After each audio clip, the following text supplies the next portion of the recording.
And now, it's time for another Dice Tower review with Tom Vasel. Hey folks, I'm Tom Vasel, and today we're taking a look at 12 Thieves. 12 Thieves is a reprint of an older game that Queen Games did that came out about a decade ago and was actually nominated for the Spiel des Jahres.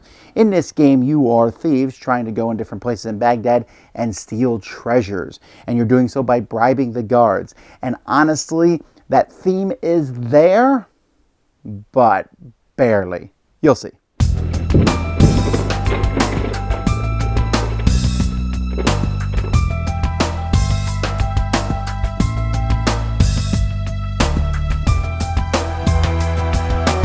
You're going to place 6 palaces here around the board. It doesn't really matter the order. There's just 6 different colors. Each of them is going to have a certain number of chests placed in them. The chests have a value going from lowest to highest. A guard is placed in the entrance of each one as a neutral guard. And then players will take turns placing some of their own guards around the board depending on how many players are in the game. So let's say it's a 4-player game. Everyone will put 2 guards in each spot. Each person's also going to get a board where they have a bunch of thieves of their color and a place to put their treasure chests. To win the game, you need to get a certain number of treasure chests. As soon as you do, you win. It doesn't matter about the value. So in a 4-player game, for example, you need 4 treasure chests. Players are going to start with a handful of cards. These cards are just simply going to match the different palaces that are around the board. On your turn, you can take as many actions as you want, and then you draw 3 cards from the deck. If you take no actions on your turn, you can draw 4 cards from the deck, or you can draw 3 cards from the deck and take a wild, which every single person in the world will always do. And this is just simply, the dancer card is simply a wild of any color. So you can take as many actions in your turn, but you're limited by the cards in your hand. One thing you can do is you can add a thief to a palace. To add a thief to the palace, first of all, you need to have one of your guards there. That's the guard you're bribing, I guess. So if I'm the blue player, I can only place in the purple or the white palace. And you have to have at least 1 external guard, which means a guard of someone else's color or a neutral guard. So when you do so for the blue player to place in the white palace, there's 1 other guard. So for each thief they place there, they have to pay 1 white card.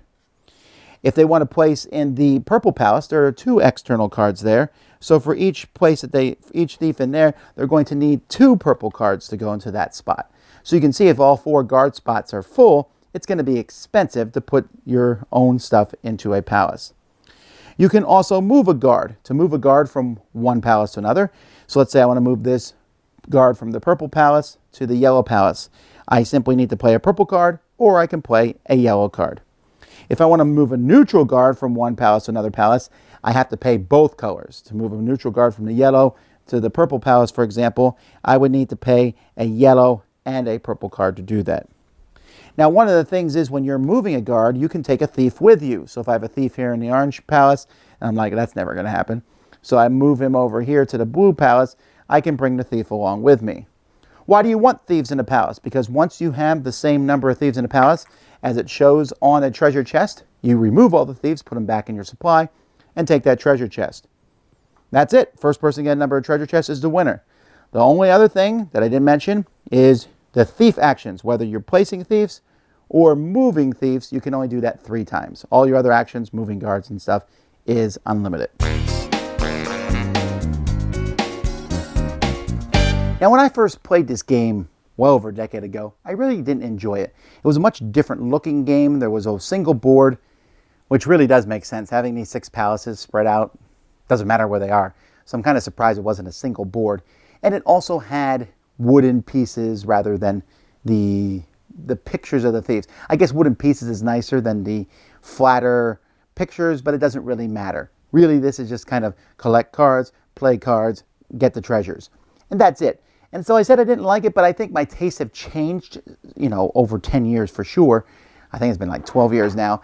And these games don't bother me as much these days that the theme isn't that strong. This is kind of a clever little game. It goes on just the right amount of time. If it was a little bit longer, I think I would dislike it. But in it, you're just collecting cards and then trying to play those cards.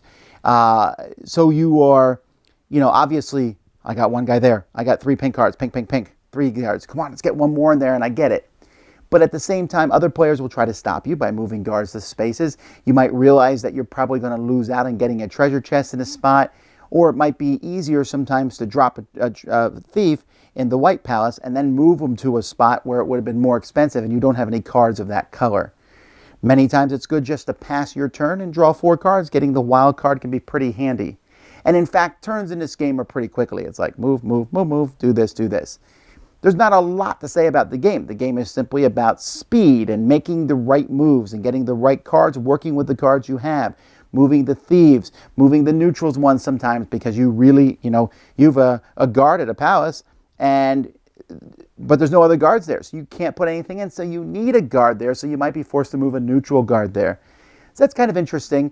This is not some game that I'm still kind of surprised it was nominated for the Spiel des Jahres, just because I don't think the level of excitement is equal to what's in the game, but I think the game is fine. Like I said, it's kind of a easygoing game. I'm moving around, playing here, doing this, playing that, doing this, and having a lot of fun doing so, and then it ends and we say, all right, great. We'll play this again sometime, maybe not tomorrow, but it is a good kind of, it's not a filler, it's a little bit more than that, it's a starter. So as long as you're not like in this to really rob palaces, because it doesn't matter in that, but you like the idea of this is kind of the game you sit back and talk and you're collecting cards and going here and every once in a while yelling at someone else because they moved their guard to where you wish it wouldn't have gone, I think you'll enjoy 12 Thieves. 12 Thieves. Dice Tower Judgment approved. Thanks so much for watching the Dice Tower videos. Find more great videos and reviews as well as our top-rated audio podcast at Dicetower.com. You can also find other great shows at Dicetowernetwork.com. I'm Eric Summerer, and you've been watching The Dice Tower. The Dice Tower is sponsored by Cool Stuff Inc., where you can find great games for great prices. Cool stuff in stock. Check them out at CoolStuffInc.com. Sting the